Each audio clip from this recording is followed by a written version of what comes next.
Welcome one, welcome all. It is Wednesday, March 15th, 2023. It is time for an emergency Blogging the Boys roundtable here on the Blogging the Boys YouTube channel. You can, of course, watch us live, catch the rewatch, or listen to us on our podcast network, wherever you get your podcasts. Subscribe, leave a rating, write a review. My name is RJ Ochoa. I'm joined by Danny Phantom and Brandon is right. You can see their work at bloggingtheboys.com. Listen to them here on our YouTube channel and our podcast network all the time. Gentlemen, we are gathered here today for some sad news. I know that there has been a lot said on this subject, but at the end of the day, this is a pretty sad thing. The Dallas Cowboys are releasing running back Ezekiel Elliott. They are designating him as a post-June 1st cut. The Zeke Elliott era in Dallas is officially over after 7 seasons, Danny Phantom. The 4th overall pick, as we all know, in 2016, got the big $90 million contract in 2019. There's a lot to this story. But again, I do think that today we're all feeling nostalgic and pretty bummed out about it. Yeah, I mean, he got to because he's been a piece of this team for a while, and he's also just been, a very emotional piece to this team. I think nobody would disagree that they don't like Zeke the player, and if you think about, the passion that he brings, and I'll always remember the Jason Garrett slip up at the podium, when he's talking about Zeke's passion. Right. So, I mean, a player like Zeke, it's just you love to have on your team, but as we all know, that the nature of the NFL and with this running back position, this is, physics, it always exists. You can't beat the science of it. And this is where we're at. So, I mean, it's a sad day, but at the same time, I'm sure there's a lot of fans that have a sense of relief that they're moving forward and making smart football decisions. Yeah, Brandon, I think there is a sense of like this was inevitable. This is ripping the Band-Aid. This is finally going to that dentist appointment that's been on your calendar for a long time to get the root canal done. It's, my brother-in-law likes to talk about, like, when he works out, he says, do it anyway. Like, you never regret working out. And this is one of those things that I don't think any of us think the Cowboys are going to regret, but that doesn't take away the sting of it all. We are bummed about this. Zeke has been, he was such an important player for the Cowboys. The 4th overall pick, they drafted him when they were still working out of Valley Ranch. Am I frozen, or are you frozen, Danny? No. Okay. We're waiting on Brandon then. Brandon might be having some internet issues. But he happened to freeze in a very serious face, so I thought he was like, taking his time to really think about it. But while we wait for Brandon, let's see here. The YouTube comment section is really all kind of business mode, Danny Phantom. Samuel says, sad, I'm elated. No more playing on a torn PCL in week 18 to get 1,000 yards with a playoff game looming. That was definitely not a good look for the Cowboys, obviously, at the end of the 2021 season. And it did take 17 regular season games for that to happen. Jonathan, I think this is maybe the take that we agree the most with, Danny. Says, I'm sad Zeke is not the guy for us, man. I wish he was the one to take us to a Super Bowl. I think Zeke is kind of, I don't mean to poke at you, Danny, because I know you're quite fond of Jason Garrett, but I feel similarly to Zeke as I did to Garrett. I wanted it to be true so bad. I wanted it to be the case. I wanted Jason Garrett to be the coach to kind of, reinvigorate the Cowboys, restore order to the holy franchise. And I wanted Zeke to be the reincarnation of Emmitt Smith. And for a little bit, I think we all kind of believed that he was, because he was, or very early on. And then, as you said, time and science and life just kind of caught up. Yeah, absolutely too. I totally fell for it. I mean, I've been a big Zeke. I was ecstatic when they drafted him 4th overall. I was happy he got the 2nd contract. I mean, you look at his first 4 years, he was phenomenal, and he did look like he was going to be the one of the players that breaks the trend, the Adrian Petersons that can defy physics and just be able to have a career, because he was playing at a high level. And absolutely, I fell for it. I mean, against a lot of the naysayers that basically had overwhelming evidence that it just doesn't happen. There is a mileage on running backs, and the data just heavily, shows that this is just not sustainable. But I had that sense of belief that Zeke was going to be different. And so I think a lot of us did. And like I say, just a great guy to root for. But at the end of the day, I hate to use that phrase, but it's just one of those decisions that needed to be made. And I'm proud of our organization for actually being smart about it and making good decisions. And so, yes, we're sad, but we're also a little bit relieved too. I think what gets lost, and Brandon messaged me that he is having internet issues, so he's trying to get back here, just in case anybody's curious. We've learned a lot since 2016, right? Like, a lot of people kick the Cowboys in retrospect. Like, how dare you have spent the 4th overall pick on a running back? People don't trash the Jaguars for doing it literally a year later when they took Leonard Fournette. And again, I mean, it was the wrong decision, and there was some data to support that idea and that line of thinking then, but that wasn't as hip, that wasn't as vogue, that wasn't as, I think we've all kind of gained more access to information and knowledge in the 7 years since to learn a lot and to grow a lot. And so to your point, I mean, to the collective point, I guess they were proven right. I mean, very early on, that rookie season was wonderful. I mean, that Pittsburgh game in and of itself kind of justified the Zeke pick, right? The huge touchdown that he had against the Bengals before that, a few weeks before that, nobody would have thought that would have been one of the longest runs of his career. You know what I mean? Like we couldn't have foreseen it. It was a very Dallas Cowboys pick too, and that there was like some drama. There was some, he was a Dallas Cowboy, and I remember saying this at the time. I wasn't at BTB yet, but I remember like saying somewhere his name is Zeke. Like that is the most like Dallas Cowboys play. He had the crop top feels forever ago. Had won a title in the building. I mean, he was just this like quintessential Cowboys player, and I think what makes him a little bit more beloved. I hate to make this about anything but Zeke, but was the fact that Dak became the Cowboys quarterback, right? They were these like wonder twins, and it was this like injection of youth. I don't know that we would have felt as emotionally attached to Zeke if the ride hadn't been as delicate in that way. But in a lot of ways, I think there's a lot of people who grew up with Zeke, right? Zeke has been the running back for their favorite team while they've been in high school or college, while they've, I don't know, gotten married or had children or things like that. Like, I mean, he has been a pillar of who the Cowboys have been for almost a decade. Yeah, and you're absolutely right too. I mean, this was such a Cowboys pick too, and not just as far as the things you listened to, but also because the Cowboys, they really wanted to get back to where they're able to just be physical at the line of scrimmage and just control the game through the running game. And this was a pick to preserve Tony Romo's career. This was Romo was still supposed to be the quarterback in 2016. It just didn't turn out that way. And you bring a player like Zeke, bring him in, and he's going to totally take all the pressure off of Romo. And he had a fantastic rookie year. All the highlights, you look at all the big runs against the Bengals and the Lions, and a couple of them against the Steelers. It was just the catch. I'm sorry, but the catch he had against the Lions gets forgotten. You wrote about it'll be coming out later today, the best Zeke memories that you could kind of come up with. I know you did it kind of quickly, but the catch he had in 2018 that set up the Brett Maher game-winning field goal.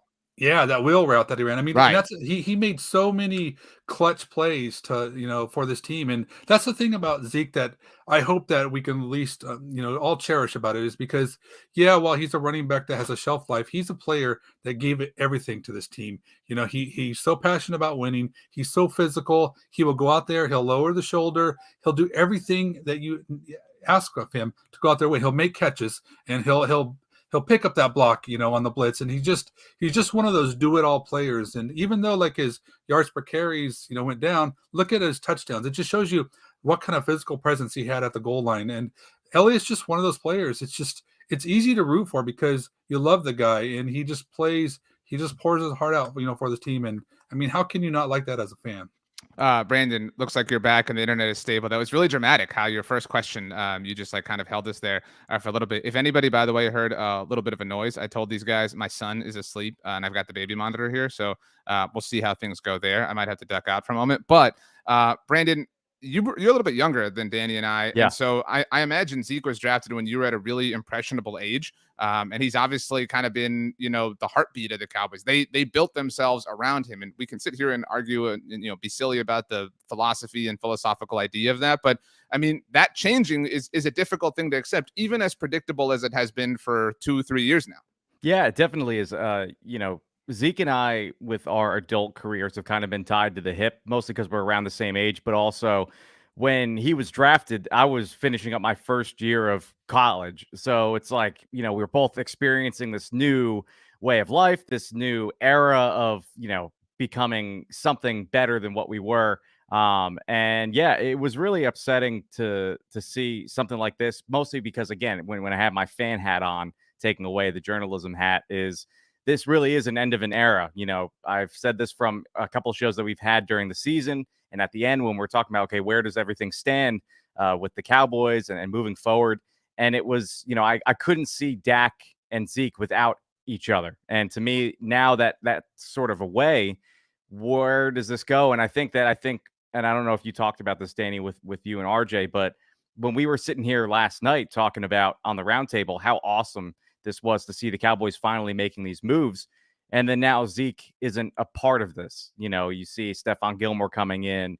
You see a lot of these free agents possibly coming in after Stephon Gilmore. And the fact that Zeke's not going to be there for all this, for this next era, maybe one more season of Mike McCarthy, as a fan, like I said, it is a sad day. But again, I mean, just appreciate that the player that Zeke was for the Cowboys. I mean, when the 2015 season, it was Darren McFadden, Joseph Randall, just basically a who's who at running back.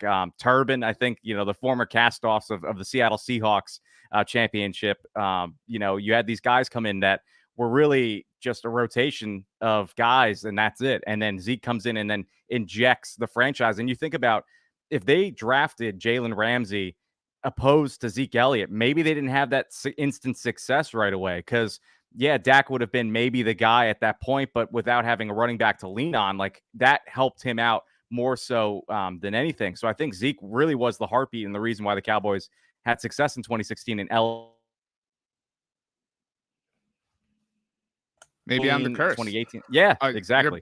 You're back. Okay, that was a scary moment. My son is fighting off the nap, so we'll see how that goes. He's a little bit upset about all this.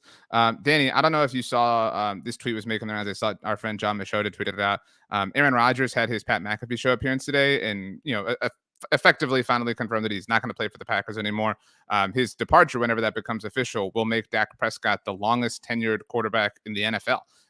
No quarterback has been with it. I don't know if you had seen that, Danny, but again, that is not technically official, but once Aaron Rodgers is out of Green Bay, it will become official. So 7 years is a long time. I mean, and that's the thing. Like, I can't think of a running back off the top of my head that is the longest tenured one or has a longer tenure with their respective team than Zeke does. I mean, Saquon's getting kind of close at this point, but I mean, 7 years is an era. Like, it feels small, right? It's like, oh, it's just 7 years. Like, no. That is a very, very long time in today's NFL. And so it makes sense for us to have these like complicated emotions about this. Yeah, that's crazy. I hadn't heard that, and still, even after hearing it, it's tough to believe because especially a quarterback is something that you can play for a long time. But I guess with the Brady, even Brady's with the Bucks. I mean, that's just absolutely crazy to think that Dak is the longest tenured quarterback with this team. But absolutely right, especially with the running back too, because you just like I said, there's a shelf life with running backs, so they just don't last very long. So for that Elliott to have a 7-year career, that's pretty good. And he's, like I say, he was really good early on, and then just his body started wearing down, and as with almost everybody. So it's impressive. But and kind of what Brandon was touching on earlier too, with the whole Dak coming along with Dak, I'm kind of wondering how Dak's going to do, because Dak doesn't have Jason Garrett anymore. He doesn't have Kellen Moore anymore. And Zeke's his buddy. And like, what's this gonna do for Dak? I mean, you're taking away a lot of people that are important to Dak Prescott. So I'm kind of curious, like, not just with Dak, but just the locker room in general, because Zeke's a guy that everybody loves. I mean, and I think Brandon's fighting the internet gremlins again, but Joey Stewart says, I hate this move. I think we all hate how we feel. Like, it's one of those, like, I was talking to our silent producer whose name I won't mention, but obviously who I'm talking about, Danny, and I equated this to like when somebody visits you, like flies in for a long weekend or something like that, and you just like the last, I don't know, maybe year has felt like the impending feeling of like, well, Sunday's coming around the corner, right? Like, we're gonna have to take them to the airport, and then like the car ride is so terrible, and you do a lap or two, and you're just kind of like, and then it's like, okay, I gotta go, or I gotta get through security, I gotta get my Auntie Anne's pretzel, you know what I mean? Like this was an inevitable thing, and we can still acknowledge our emotions about it and how sad we are, and hate that we're mad and sad, and that's just life, right? I mean, like, sometimes welcome to change, like welcome to the final episode of Boy Meets World, but this was the right decision. And I think that I think there is some comfort in that.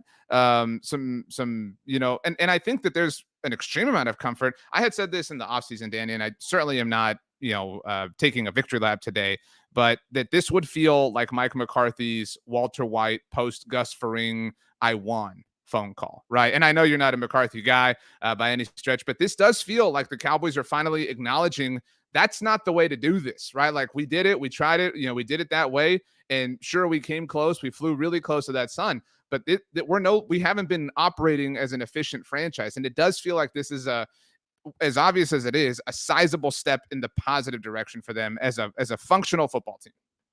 Yeah, I mean, I remember the I don't know if it's Hard Knocks or All or Nothing or whatever, but I remember the conversation that McCarthy had with Stephen Jones sitting there in training camp, and as he's watching Zeke, it's like, we're not going to run this guy, right? But we're going to try to preserve him, right? And he's like almost asking permission to not run him into the ground. But I feel like the Cowboys organization had different plans because obviously they invested so much in him. And what do? They do run him into the ground. McCarthy, he plays him in the finale to get his 1,000 yards, which is absurd to me.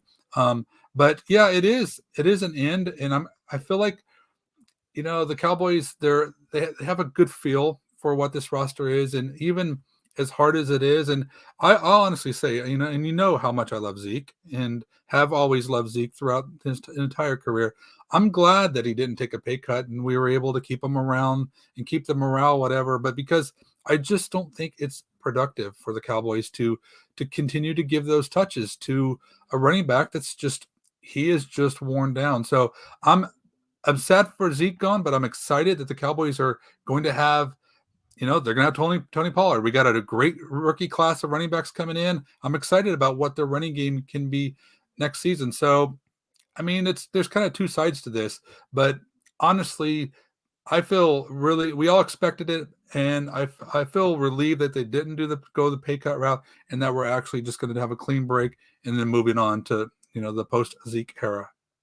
Brandon, you missed my awesome driving to the airport analogy. But the way Danny feels, I feel like, is the final dinner you have with your high school friends before college, right? Like you understand everyone's going to go like separate ways. Like that's the like, there is like an optimism. There's almost a naivete, right? Like a naivete, like entering like the unknown waters. Like we're heading west, we're looking for gold. You know what I mean? Like to kind of throw it back to the origins of like whatever. But like, so that is exciting. And it is exciting that the Cowboys did the right thing. Unfortunately, it did come at Zeke's expense here. I agree with Danny that I'm happy that we don't have to see, I don't think anybody wanted to see Zeke come back and get like 3 carries a game, Brandon. I mean, that wouldn't have done anything for anybody. That would have been a rough thing to experience. Yeah, no, I agree. And I think when you look at other running backs and how everything starts to deteriorate exponentially compared to other positions. And like you said, we saw the absolute best of Elliott, and he didn't trail off where he has 200 yards last season, and everyone's just saying like, man, like he might just absolutely need to retire at this point, not even debating whether he's going to be on the team or not. But he was still productive, still carried himself really well. I think that's the thing that gets lost in all this is I saw people on Twitter, comparing this to potentially like what the Dez Bryant situation is. And yes, it is an end of an era in that sense with cornerstone players leaving. But I look at the way Dez Bryant left. I mean, Elliott was like a classy guy all the way through this. There was talk. I know Clarence Hill was on 105.3. I was listening to him and kind of talking about this, and he said that he really believes that Elliott, when he said last season that he was happy for Pollard and he and him as a tandem were successful and he wanted to see him get more touches, he's like, I believed him when he said that. So throughout this whole process, Elliott has been just a classy guy, a classy player. And I think that, again, and I don't know if you guys touched on this, this is reminiscent to me of what happened with DeMarcus Ware. And that's why, to me, I was hesitant when we talked about this on a previous episode. I alluded to maybe Elliott would stick around because Jerry Jones was, I think, more upset that the fact that Ware went on as a Cowboy, became a Bronco, and won a Super Bowl. I don't know of how he would feel if Elliott went on to another team, won a Super Bowl. I understand that's not how deals need to be made, but that was always in the back of my mind. Like, okay, is he going to just stick around for one last hurrah? I said it last night on the roundtable, but the fact now that they pulled the trigger, Danny mentioned this in the pre-show when we were talking about this. This really shows that the front office is like a different front office from what we've seen in the past. I mean, they're going out, they're being aggressive, but also maintaining who they are, but they're willing to let go of a player just because they understand that the writing's on the wall and that they just need to move on. Yeah, I think every decision we've seen over the last, at this point, maybe like 30 hours has been objective, right? And I'm a big fan of something my dad has told me like my whole life is like, son, make your decisions when you're not emotionally compromised, and stick to them. Trust that instinct. Trust yourself when you're emotionally objective, and you can kind of lean on that. And I think that, okay, they brought back Donovan Wilson. They brought back Leighton Vanders. They traded for a stud veteran corner to help alleviate a potential hole and to help, not pigeonhole themselves entering the draft. And they cut Zeke. I mean, like those were all things that I think we all, in our most objective mindset over the last few months, have said these things have to happen. And so, yes, we can sit here and we can acknowledge what it is, but we can also say this was the right decision. Again, I don't think anybody's denying this. I mean, Danny, I had worked on these tweets earlier today when the rumors were starting to float that this was going to happen. And to your point, Brandon, it does feel very similar to the Ware thing, because that also happened as the new league year began. We are officially in the new league year, so cheers, guys. Happy New Year, whatever. If you have like a, whatever. But Zeke's career, Danny Phantom, most 100 rushing yard games, so 100 yards or more, in the NFL since 2016. Zeke has the second most with 30. He obviously did not have a single one this past season. Derrick Henry, his same draft class, one round later, has 34. If we remove last season, again, Zeke had 0. Zeke has the most. So from 2016 through 2021, Zeke has 30 to Derrick Henry's 25. Zeke finishes third in Dallas Cowboys franchise history with 100-yard rushing games. He has 30 behind Tony Dorsett's 43. Emmitt Smith, obviously the GOAT, has 76. I mean, these are incredible accolades, Danny. And I don't mean to sound cold, but like you can argue that it still wasn't worth the 4th overall pick, right? Like even that production is not worth it because of the position that it is happening at, which is the whole genesis of this conversation. Absolutely, Ken, and it's a hard pill for me to swallow because I absolutely thought he was worth it because how he fit, how talented he was. But yeah, you're absolutely right. It's just, I mean, even Des Bryant tweeted about how he wished they would have went Ramsey Henry, which I thought was kind of, not classy, because Zeke was his teammate. But, is Des wrong? No. I mean, but I think to me, and if you look at the Cowboys, you're right. The Cowboys not getting their money's worth, but I will give them credit because when they put together this contract, they gave themselves this exact out. This is the out that freed them from that. And if things did go south, and I don't think any of us believe that it would, because remember his first year after the contract was fantastic also, so there wasn't any evidence like he just going to get his money and then all of a sudden not be the same player. The question was he going to be able to defy physics and just be able to keep producing at a high level despite so much evidence against him? And that turned out to not be the case. But at least the Cowboys, they rolled the dice on it, but they at least set themselves up to where they're not, going to be completely hosed if it doesn't work out. And this is where we're at. And they're making, there's always a best play. And the Cowboys are making that right now. Despite whatever's happened, this is the best play. It's tough, emotional wise, we love the player, but it's absolutely, in the best interest of the team. So props to the front office. And I know I give the front office more props than anyone, but absolutely they deserve it because this is without question the right move. Just to expand on one point, you said they left themselves an out.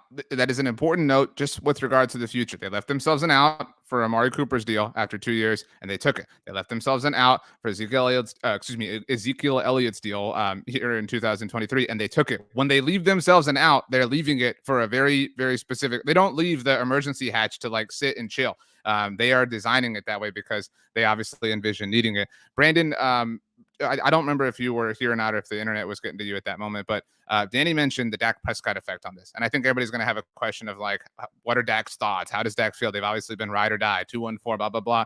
I said this on a different show earlier in the offseason, and it was not about Zeke, but I'm kind of enjoying this. I guess Danny's internet. Oh, I think Danny had a bounce. Yep. Danny's gone. Okay. So now we'll see how complicated my son wants to make this whole experience. But that being said, I know this show, this stream, whatever, is about Zeke, but I'm kind of liking this, like ruffling Dak's feathers. I'm kind of liking this, like Kellen Moore. And I'm not saying that the Cowboys are purposefully saying, "What do you like, Dak? We're going to tear it all away," like the episode of Friends where Emma makes not Emma, I did the thing where Emily makes Ross get rid of everything that Rachel's ever like touched or sat on. I don't think the Cowboys are doing that, but I like that they're saying, you know what, Dak, like. Maybe you got to be a little uncomfortable. Maybe we got to take away some of your pals and your buddies and your friends and the people who you've been around with forever and ever and ever. Maybe we got to change. Maybe we got to be a little bit different. So I applaud the Cowboys zigging where they've zagged so many times before. It's interesting because I know that they restructured Dak's contract, but does that mean that they are really going to sign an extension? And yes, a restructuring, just pushes money down the line, and we don't know exactly, where it's at. But if they extend them, of course, then you're like, okay, they're extending. And usually when you restructure, it seems like you're committing a little bit more long term, expecting the player to be here. But by them getting rid of Elliott, I always thought, again, I the minute that they got here, it's like Romo and Witten. They were tied together at the hip. The moment Romo left, it just didn't feel the same. Witten was gone shortly after that. I wonder if it's the exact same way with Elliott and Dak. And again, like you said, the focus is on Elliott. It's important to appreciate everything that he's done. But when you look towards them making this type of move, being able to move on from a franchise guy, I just have it just a little piece of me in the back of my mind, what you're saying, like making it just a little uncomfortable for Dak. I do wonder if they're making it so that really 2024, if this does not go well, they just kind of reset everything and then they build a team around a CeeDee Lamb, knowing that a wide receiver one is important, knowing that when you have Micah Parsons, that's important to have. I mean, DeMarcus Lawrence, I don't know, he'll be up in a few more years, maybe this year or next year. So I think they're leaving themselves enough cushion. Like you said, they've protected themselves with these contracts where maybe next season Dak's not the quarterback, and again, I know it's just not what we should be talking about right now, but you do wonder if this also sours the relationship with Dak and the front office as well. Yeah, I mean, I agree, and I'm fine with that, right? Like, I don't agree with the like verbiage all in or whatever, but like I'm fine setting yourself up for, like we talked about, setting themselves up for an out. Set yourself up for an overall out, for a restart, for a refresh next year if this doesn't happen. I think we all can understand the logic behind that, and so I'm happy. I think that they really would have lost a section of the fan base had they restructured Zeke's deal, had they tried to keep him around, had they tried to sell this thing of like whatever. Now they've passed the test, so to speak. Again, I don't mean to say that, like, this is a positive thing, but where I'm going to be a little bit leery is if Zeke is not on a new team. We haven't really talked about how weird it will be if he does sign somewhere else. But if he's not, come July, come August, if we start to hear reports about, hey, you know what, the Cowboys, they knew all along. I even said this on the NFC's mixtape. I said, like a joke, like they didn't even take down his locker. They kind of thought it might work out this way. They're bringing him back on a new deal after June 1st, obviously, whatever, blah, blah. That is like, make the decision objectively, like I said, and stick to it. You know what I mean? We don't need this like in and out, whatever. It does seem like they're finally committed to a logical line of thought, which is what we want to see. If that fails and you don't win the Super Bowl, so be it. But we can at least respect the way you went about it. It's funny because that was my immediate thought after it happened. Like, I wonder if they're going to let him go, test his market, see where he's at, and then he'll return for maybe $2 million, $1 million, just a vet minimum, just to be with the team, to be with his guys. But I don't think that will happen, mostly because, like you said, I think that when you commit to something like this, you have to move on. But I also think for Zeke, it's a pride thing as well. I think it's also about pride, personal branding, and everything. I think for him, yes, like he is a Dallas Cowboy. It will always be a Dallas Cowboy, probably future Ring of Honor candidate. But what would that signal for him if he goes back to the team that cut him? And I think that for him, he doesn't want to entertain that. And I'm sure, honestly, I think that there will be a lot of teams that will, ask to sign him for maybe a 1 year, $8 to $10 million deal with incentives, something like that. Maybe like the Buffalo Bills, who are on the precipice of a Super Bowl run, and they just need like that one more guy. Your dog enjoys it too. So maybe I'm saying a good point. So I think that you do have these teams. Maybe Miami, maybe Miami is looking for a running back just to put them over the edge, because I think Elliott still provides value as a pass blocker, a short yards runner, but just not the guy who could be number one. And I do think that the passing of the torch, you saw it towards the end of the season where Pollard was really the guy. And if he comes back, is he willing to kind of relinquish that number one role where all the posters are of him? Jerseys are walking into the stadiums with his name on the back, and he's on the bench, for the big moments. I don't think that would happen. So, it's funny you bring that up, because that was really one of the first thoughts that I have. But I think it's something where if you commit to this, you have to move on. The one thing I want to bring up, because this was also something I thought of, I was still young when Emmitt Smith, of course, left the Cowboys, went to the Cardinals, and how weird that was for everybody. This, to me, Elliott was always, I think, a pick where they were trying to still hold on to that, 90s dynasty like mentality, that era of, we want to have the next Emmitt Smith. And I think Elliott was always pictured to be that guy. But in the modern NFL, the running back position is just not valued to where it used to be back then. It's just there's a lot more injuries that happen exponentially. They don't hold up. So I wanted to get your take on that. If you feel like that they were holding out for that era, and now that, like, again, they understand that even Pollard might not be here next year, and they're going to just keep reshuffling maybe every 4 or 5 years at the running back position now. So I think that, like, your line of thinking is spot on, and I think that they really tried to.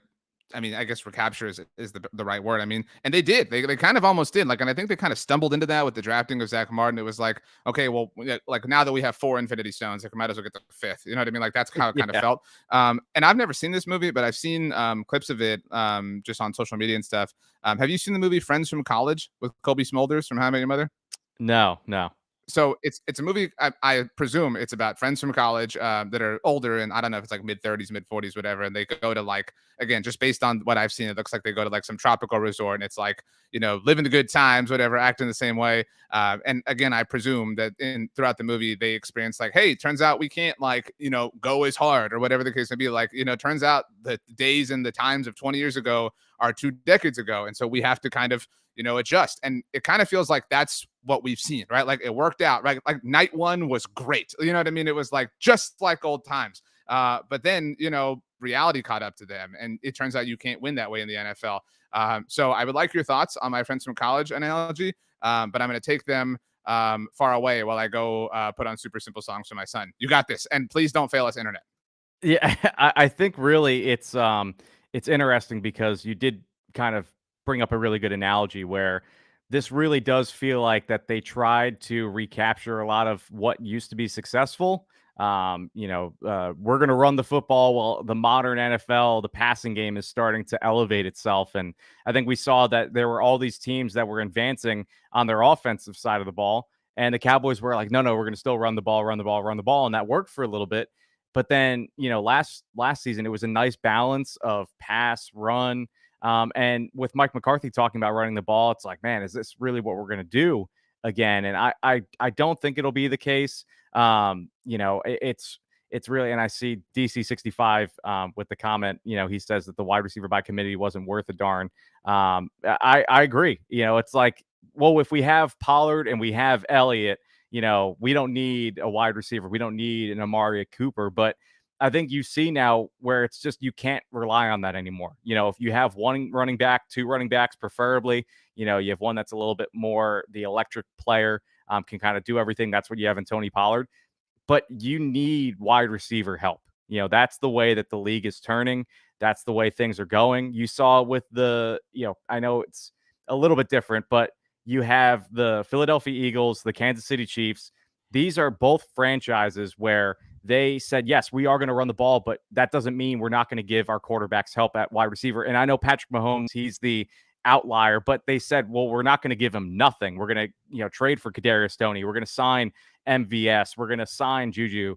All these guys, they're like, he can just take whoever, but we need to give him bodies. We can't just give him nothing. And those guys are still, pretty good wide receivers. But with the Eagles, you see the model where they give Devonta Smith, to kind of mold and build around Jalen Hurts, but then they trade for an A.J. Brown. Quez Watkins is still a good wide receiver, but that doesn't mean that they won't go and maybe sign somebody else, to apply. And look, they're letting go of Miles Sanders, presumably, and just saying, hey, we're just going to keep our wide receivers. I was just really talking about, the old way that the Cowboys were doing it. I think you seeing now that they're kind of adjusting to the modern NFL, which is a very nervous thing when you still have Mike McCarthy as your head coach, now offensive play caller. Like, to me, is he going to adjust when he was in that bunker for 2019? Like, is he going to come up with these modern NFL concepts, or like he's been saying, he wants to run the ball, and that's really all that they're going to do? Shout out to Super Simple Songs, saving us here in a pinch. Whenever that day comes for you, Brandon, they're clutch. That's all I'm saying. Right. Super Simple Songs is a thing to know. So my son is very happy now. Yeah, I mean, this feels like very chalk. I mean, like, every opinion or every take on it feels really chalk to me. I mean, like, I'm sad, you're sad, it's a bummer, but like, it's a bummer that we're not who we were 7 years ago, right? Like, it's also kind of cool that we're not who we were 7 years ago, right? Like, I'm sure you've changed as a person, I've changed as a person. For me, Zeke was like one of the first big things to happen when I got into like the blog game. So like this is like a real like rattling of reality for me. But I mean, it is what it is. And our own Jess Haney, not Jess Navarro's your co-host, but Jess Haney tweeted this out, assuming the Cowboys don't bring Anthony Brown back. And I think we feel pretty confident in that, especially in lieu of the or in the aftermath of the Stephon Gilmore trade. That makes Dak Prescott the last man standing from the 2016 Dallas Cowboys draft class. I mean, remember that picture? You know what I mean? That picture of them at Valley Ranch, and it was Dak and Zeke. And I mean, we didn't think much of Anthony Brown at the time, but Jalen Smith was all hyped up. Rico Gathers. I mean, Darius Jackson, Kayvon Frazier. Like, it was such a great class. And so, I mean, this is kind of that. This attacks our attachment to history, which is a delicate thing in life. Yeah, I agree, and I think that you mentioned that picture, and I know some of the picks really didn't pan out well, but I mean, you find your franchise quarterback in the 4th round. I think people will say you nailed that draft. That, to me, like the Elliott pick, I know we were talking about earlier, was it worth it in hindsight? And I do think that when you revitalize your franchise and you just use one guy for, again, the 5 years that Elliott was here were fantastic. The year after he signed the contract, the past 2 were just a little bit, not what we're used to seeing of Elliott. And again, injuries played a factor into that. But I think the pick was worth the value because of the change, that it brought to the franchise. And I think the draft class in itself brought that. And I think that was really the first year where I trusted the front office to draft well. You see classes after that. I know Taco Charlton isn't really the highlight of all that, but you see everybody after that. And it's like, okay, like we can do this draft and develop model and get value later in the draft. So an Anthony Brown can be a starter for the next 6-7 years.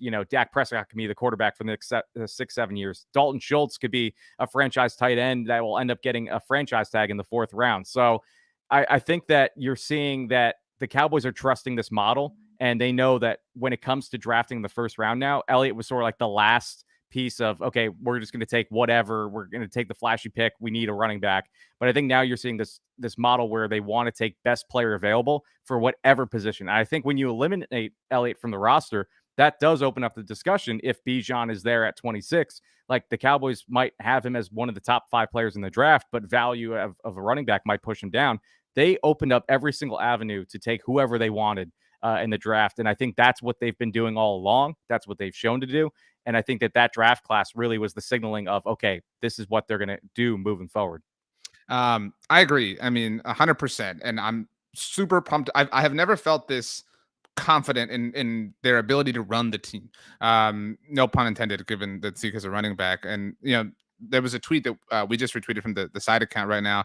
It was Zeke's first and last touchdowns with the Cowboys. And I think your internet was out at this point, but I talked to Danny about how Zeke was like this. He was like the quintessential Cowboy. He was like, he was a Cowboy through, like, and I said this at the time, and I mentioned this a moment ago. His name is Zeke. You know what I mean? Like, he was just such this, like, Cowboys pick, and he had the hurdles. And I mean, he really kind of brought a new character to the Cowboys. I mean, he had the Salvation Army, celebrations. Like, he inspired a revolution of celebrations like that.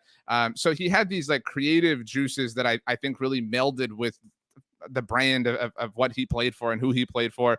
I mean, it's kind of a stark reality to consider that this is reality, that they are moving on. And like, in some ways, like, I'm just kind of scanning Twitter, like when something big like this happens, like it's just dominating your time, like just dominating. And it does kind of feel like passing in the wind. Like it does kind of feel like, and everybody had their 5 minutes of like, wow, this is crazy. But it also feels like, hey, this was going to happen. We all knew it. It happened. So why were you pretending to be shocked by it? Yeah, it's I think, and also to the Aaron Rodgers news of everything Right. today. I think everyone's so focused on that this is sort of like inevitable. But I think he brought just this new life, this new character to the franchise. I mean, I remember when they were on the playoff run and they were all sitting, I mean, social media department had a blast with him and all the videos and stuff. And they're eating the cereal and he's getting the milk all over his face and all that. And it's so, yeah, I didn't even mention the feed me stuff, right? Like, such a great point. And so when you look at the next generation of Cowboys fans, and this is sort of like a people who are a few years younger than me, like they grew up with Elliott as like their running back. Like I mentioned, like my dad watched Emmitt Smith. Zeke Elliott was my Emmitt Smith, and Marion Barber was great. Julius Jones was great, but they weren't here for that long. Like Elliott was a guy that was successful for a sustained period, was here for more than 5 years. And I always wanted DeMarco Murray to be that guy, but he didn't stick around long enough to become that guy. And so when I was looking for something as a fan to kind of hang my hat on, and I was like, man, everybody talks about the 90s. And to me, Elliott was like that connection that I had with my dad. Like both of us were able to sit down on the couch and say, man, this looks like Emmitt Smith. And we would both be able to say that from highlights that I watched and game experience that he saw when he was younger. So I think that he was a character that even the older guys, when Jason Witten was here, a Des Bryant, like the whole reason why Tony Romo didn't really come back is because this whole youth movement took over and it rejuvenized or whatever it's called. Rejuvenated. There you go. Yeah, rejuvenated.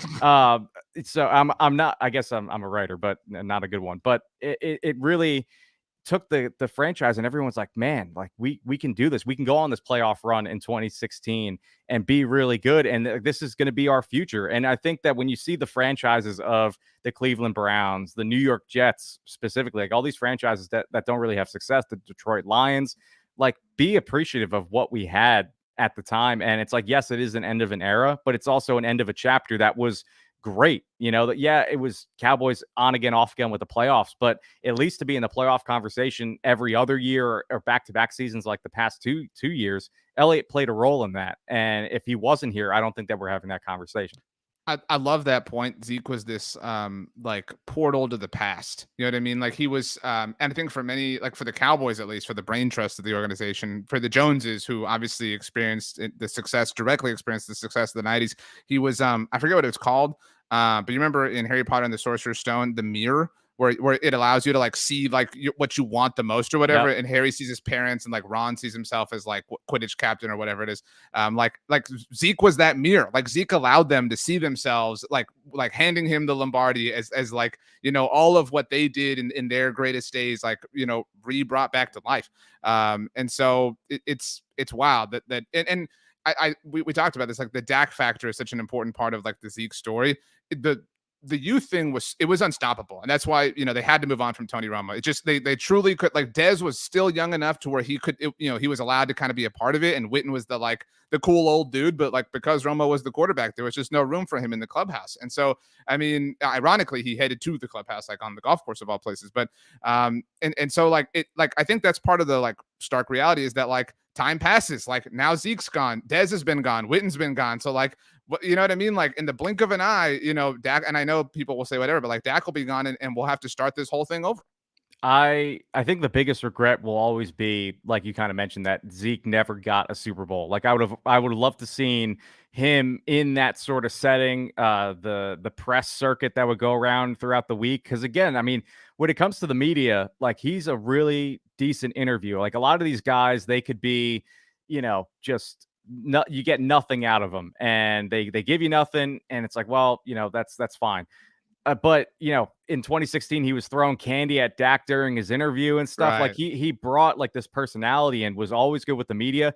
The one thing I'll always remember about him, and this is sort of what encapsulates him, I think, as a player and as a teammate, in 2020 when Dak went down, with the leg injury, it's like everybody was looking and saying, like, who are we going to have, as our quarterback? And it's like, well, yeah, Andy Dalton's like the guy. Ben DiNucci for a little bit, Garrett Gilbert, but Zeke took on that leadership role. He's like, well, if my guy's gone, like I need to step up.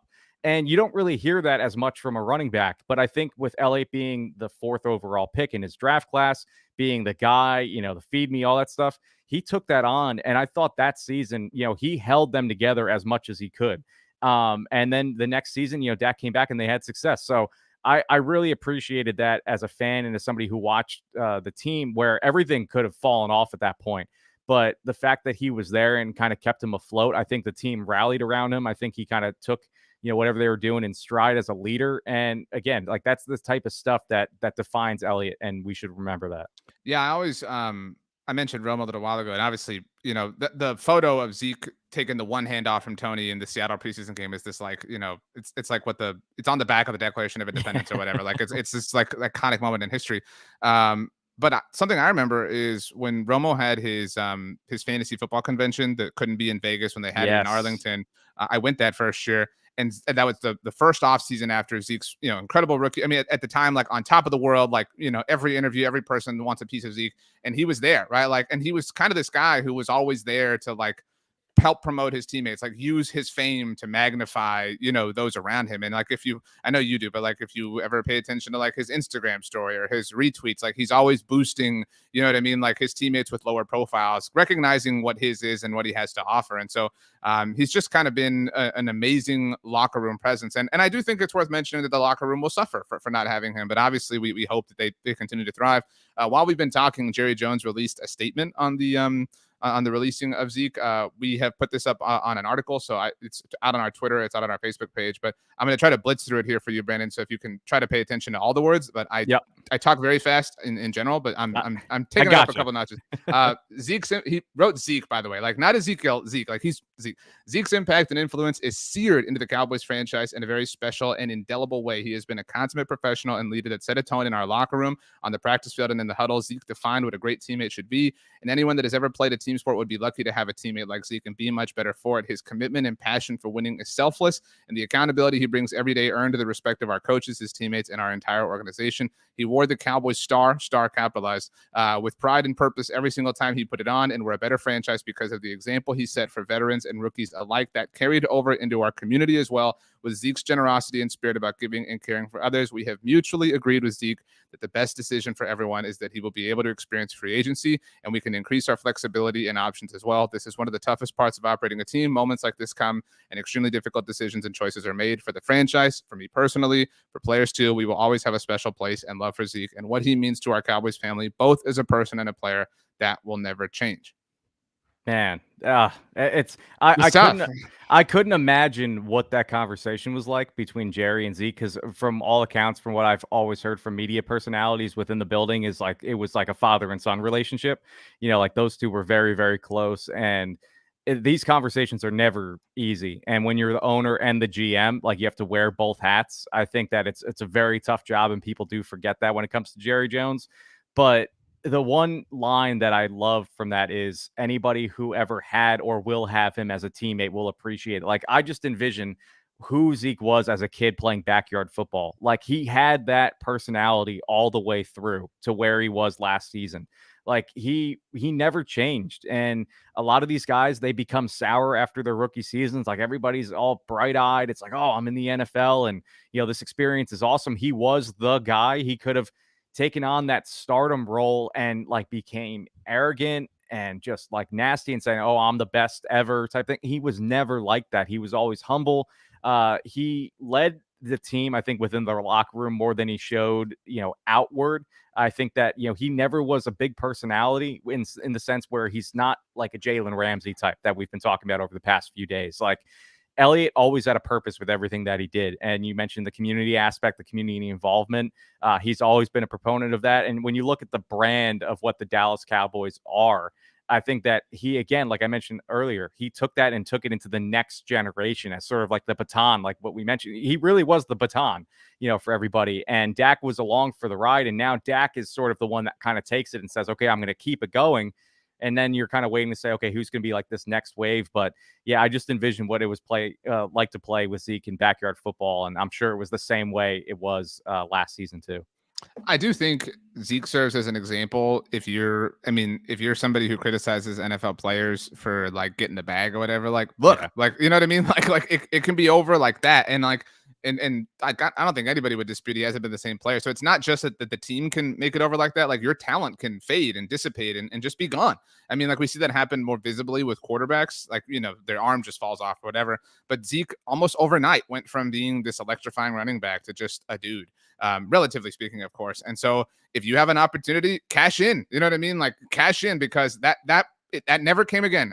There was never another earning opportunity like he had in 2019. I'm not pumped that the Cowboys did it, but I'm very happy for Zeke individually. I'm very happy for Zeke personally and his friends and his family, because he gets to benefit from that for the rest of his life. And so that should serve as an example why these players are wanting to get everything that they can. It's because it can all change on a moment's notice. Well, and you see Austin Eckler again in Los Angeles, he's trying to ask for a trade because at the running back position, you see now players understand that like they are not going to be getting paid second contracts. Like you're going to be lucky if you get that, and it's usually a first round pick like a Christian McCaffrey and Elliott, but when you look at somebody like an Austin Eckler, I think I heard a stat that he's had 35, 38 touchdowns over the past 2 seasons, for the Chargers, and he was an undrafted free agent, so he never really earned that money early on. And Right. after his 3rd season, he was able to sign a contract, but it was like more of a bargain for the Chargers and just making sure he got something for his productivity. And now he's just trying to seek what he knows that he's worth.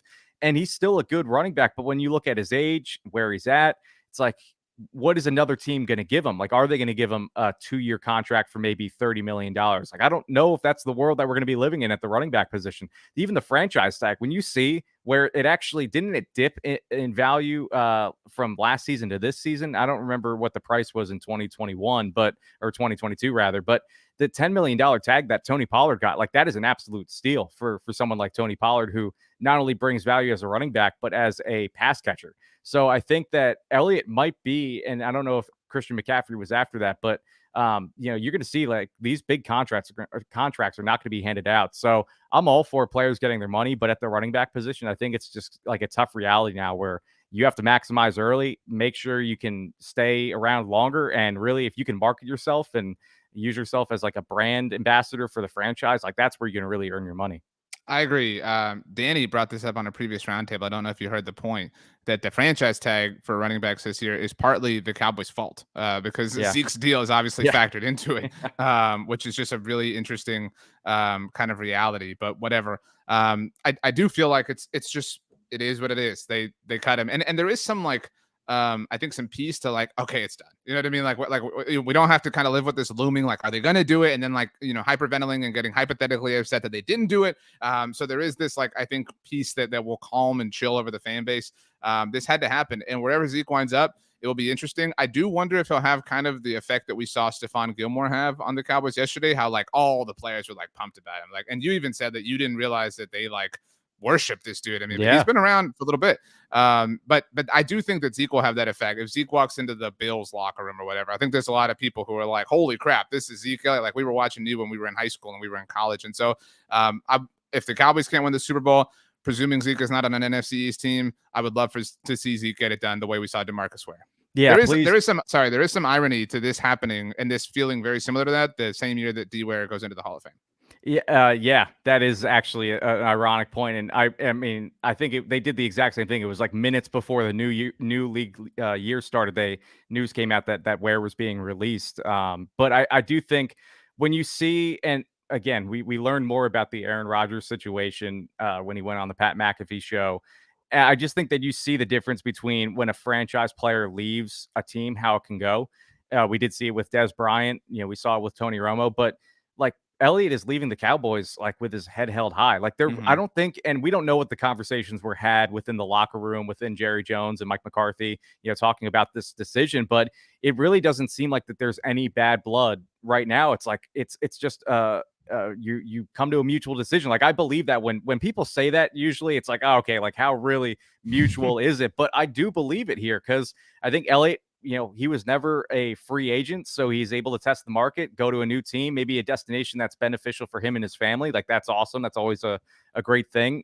Preferably no state income tax if you can go somewhere like that. But I think you see this type of relationship is still salvaged. Like, there's no question that he's going to be a Ring of Honor guy. But I remember when Dez Bryant left, like he had that interview, on Fox that came out or whatever. That was, and then he had the Garrett guys comment. Like, that was a really rough day. Like, that was a really tough time. Like, I think he said there were snakes on the team, and he called Sean Lee a snake and Travis Frederick. Yeah, that's right.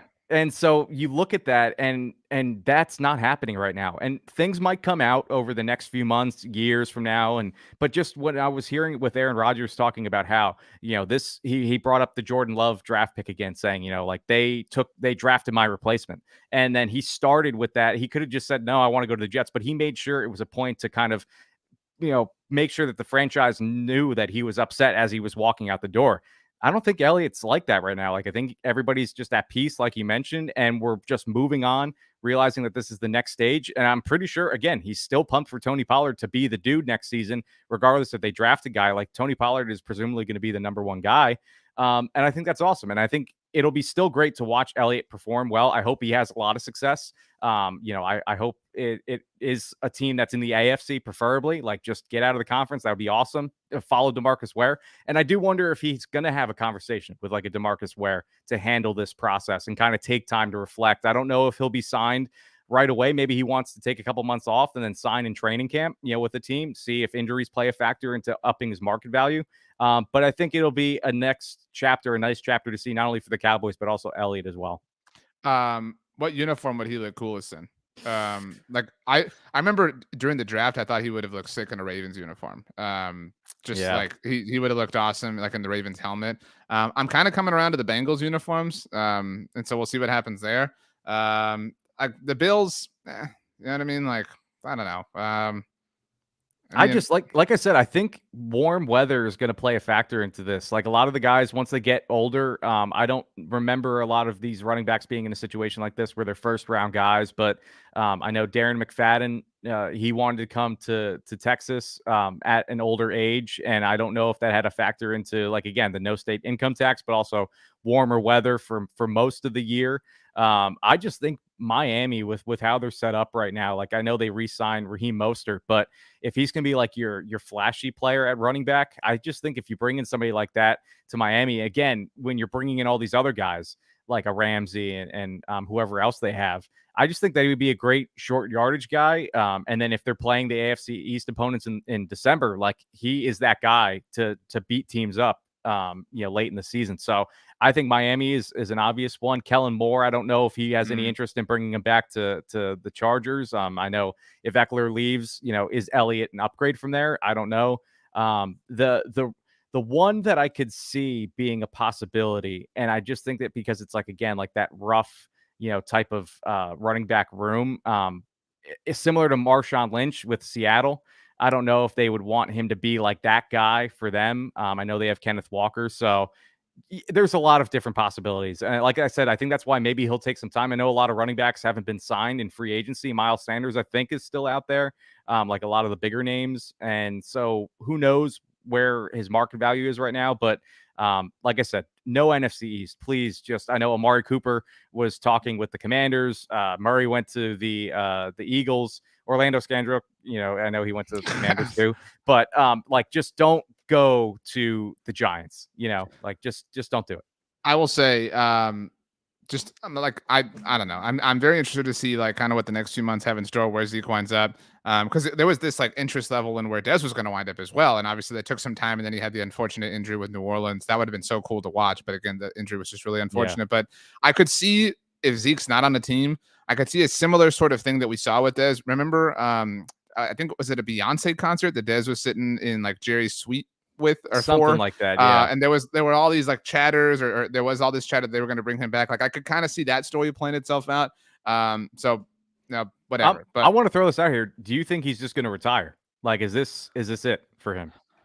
I think it's possible. I mean, if the NFL, collective views him as washed or whatever word, that's an aggressive word, but like, past his prime, whatever, if his demands, or if he didn't want to restructure with the Cowboys, you know what I mean? Like, what makes you think, not you, but like what makes any of us think he's going to settle anywhere else? You know what I mean? So, I mean, I don't know who's in that mode or that spot where they're like that desperate, where they throw some serious money at him. Maybe the Bills, like, maybe they're like, we just need that dude. Like, come on, we're this close. Like, we're going to have Josh Allen call him the way he called Von Miller, whatever.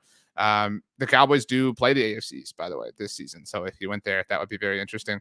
But imagine if he hurdled like Micah Parsons. That'd be just like that'd be kind of cool. But I think the guys on the Cowboys would actually like it. Like, they would be kind of excited a little bit for it. I know somebody in the comments mentioned that Samaje Perine left the Bengals, and I know you mentioned that, so that could be an obvious fit, because I'm not sure what's going to happen with the Joe Mixon situation. It looks kind of iffy right now. So that could be an obvious landing spot where, they might view, because that's the thing, like, how do other teams view Elliott? You mentioned this earlier, how teams, is he going to be like a Stephon Gilmore with the Cowboys, where it like commands a lot of respect? I think people appreciate who Elliott has been over the previous few seasons, since he came into the league. So is he going to be that guy where a team is like, he's the guy that's going to take us over to the top? and could Cincinnati view that as that? So I think it will be interesting. And then the conversation then turns to, because I think Chris Halling, fellow BTBer, posted this, how, his Hall of Fame trajectory is a lot better than a Terrell Davis. It's like, then that conversation starts where it's like, is Elliott a Hall of Famer? And so I know his season, or career rather, is not over yet officially, but then that, as a Cowboys fan, now that he's out the door, you kind of start wondering, okay, where does he stack up? And I think as the rush,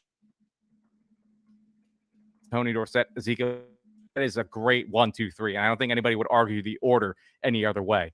So I think him getting that, it would have been nice to see him get number 2. Number 1, of course, would have been amazing, but it's just not a reality. But I think him being that third guy on the list is pretty special.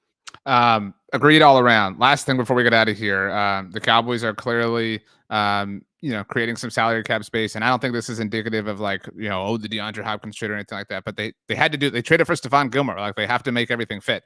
There truly is only so much pie, whatever. But so they cut Zeke, they save almost $5 million immediately. And they are going to designate him a post-June 1st cut, so that will impact next year's salary cap as well. But just now, Brandon, the Cowboys, this was reported by Todd Archer of ESPN, they have restructured DeMarcus Lawrence's contract and opened up almost $9 million in salary cap space. So I'm rounding here, but the Cowboys have about $14-15 million in salary cap space that they didn't this morning.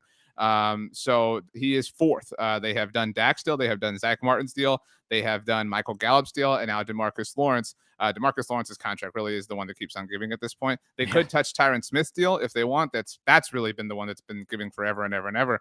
Again, I wouldn't read into this a lot, but this is that time of year. Like, you got to do some accounting tricks and stuff like that. So that's good to see. Shout out to DeMarcus Lawrence, I guess. And that's, like I said, they're freeing up all this cap space, and a post June 1st cut, that means that the money can't be touched until after June 1st, correct? Yeah, the difference can't. So overall, they'll save $10.9 million this season, but the difference, they'll save about $5 now. So they'll get the excess post June 1st. Yeah. So it's like, if they're trying to make a move, it's like they're not gonna be able to get all that money. Like, if they want to sign like an Odell Beckham or something like that, like if they are going to be making a move. But I think that I know they restructured Michael Gallup's, and they said it was more so business as usual for like the draft class and all those things. So who knows where they're going to go with this? And I mean, it would be very ironic if they signed a running back, but I just don't think that that's the direction that they're going to go. I think they hear a lot of the noise. I brought this up in our group chat last night, that maybe the players' voices are going to get loud enough to get a DeAndre Hopkins, where maybe the front office, I know Jane Slater was reporting that she doesn't know that there's any sort of validity to that within the building. But if the players are kind of pounding the table for somebody and like, listen, like, you let our guy out of the door, we need to make this happen. Otherwise, it's like, what are we doing here? And so you wonder if that's going to be a case where they make a move like that, get somebody like that in.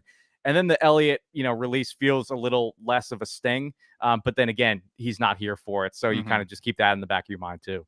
Last question that we'll touch on. Watsamata says, what are the odds they'll come to terms with Pollard on a long-term deal, which should also free up some salary cap space? Now, the Cowboys do have until July 17th to get that done. I don't know. I mean, and back to our earlier point, my own personal opinion is I kind of don't want to see that. Like, I'm fine. Like, your overall relief from Zeke, even as a post June 1st designation, or especially because he's a post June 1st designation, is effectively the Pollard tag. So I'm fine not being committed to this. I love Tony Pollard, but to your point earlier, like, you might need to refresh and restart and kind of, make this whole thing over a year from now. So I don't want to be tied to too many things. I want to be tied to Micah Parsons and Trayvon Diggs and CeeDee Lamb. I don't know that I feel that exact same way about Tony Pollard, and some of that's coming off the injury. So they totally could, but I personally wouldn't want to see that just quite yet. It's amazing how a team like the Cowboys, where they really live by this draft and develop model, how the draft has lined up like perfectly for them, and how they have to make a decision with Dalton Schultz and Ezekiel Elliott and Tony Pollard and say, okay, do we keep these guys long term? But you have a deep class at tight end in this draft. You have a deep class at running back. And it's like they might take somebody in the second or third round at both positions, and they end up being 4-year starters for the Cowboys and excel. So it's like, I think that at the end of the day is what played a factor into a lot of these decisions. And I know Michael Gelkin came out with an article and said, with extensions to Tony Pollard, it's like it might be a possibility, but you're looking more so once the running back market gets reset with maybe free agent deals and kind of figure out where it's at. But I do think that at this point, if you let Elliott walk, just kind of keep Tony Pollard for 1 year, be that stopgap for the next running back that you draft in this class, and then they take over. Similar to what they did to Dalton Schultz last season. You can't just lose every single weapon on the offense. Like, you needed to keep Tony Pollard around if you're going to lose all these guys. Like, look at, if you lost Schultz, Pollard, and Elliott within the same free agent class, everybody would be like, who do we have on offense? You know, so I think that it was needed to keep him around, just like it was with Dalton Schultz after Amari Cooper walked. So it's just, you draft a guy, you kind of have Tony Pollard carry the load this season, and then afterwards just, you know, hand off to the next guy. Zeke Elliott no longer a member of the Dallas Cowboys. It's, again, we knew it was going to happen, but still kind of unsettling in many ways. Brandon, my last question for you is, what are you going to eat for dinner tonight? Ooh, I actually am going out with my brothers. They're going to be going on tour. My plug the tour. Yeah, so my brother is the drummer of a early 2000s rock band, Tantric. So he, along with my brother, he's going to help him out with stage stuff. You know, be almost like a guitar tech for them. They're going to be going out on tour, I think, for maybe like a few weeks, and then come back to Jersey. So they're going to be flying out. So we're going to a local burger place that has $9.99 burgers. And then each topping, which I always found to be silly. Like, why am I going to pay an extra $1 for cheese? Like, is cheese really worth $1? But to me, it's like the best value. Great burger. It's char-boiled and everything. So great place. Sarah Jane's is the name of the restaurant. So I'll be having a nice juicy burger in honor of Zeke. Wow. You know, gotta. I'm wearing my Pizza Planet shirt. You know, it was Pie Day yesterday, but I gotta keep.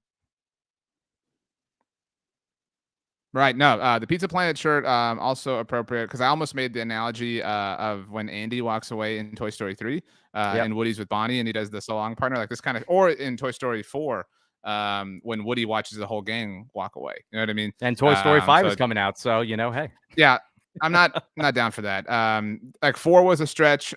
Even when 3, I thought 3 was going to be terrible. And I vividly remember, this was a long time ago, obviously, but when I went to the movie theater, I went like that day. I was in college. And so all my friends went, and all these little kids were there, and they were so pumped because they're like, moms and dads had shown them the first 2 like the week before. And I was thinking like, hey, I had to wait like 15 years for this. You know what I mean? Yeah. Like, this is really unfair. You know, that like, you just learned about this and now you get to see this movie. So whatever, that's a whole different subject. Enjoy your burger. Get the cheese, get some onions, some bacon. You know what I mean? Like, you gotta bacon, cheese, burger, mushrooms a little bit, but mostly bacon, cheese. All right, everybody. Brandon is on Twitter at Brandon is right. That is WRITE. You can hear him every Tuesday on the Writer's Block with Jess Navarez. You can see him and read him all over bloggingtheboys.com here on our roundtables.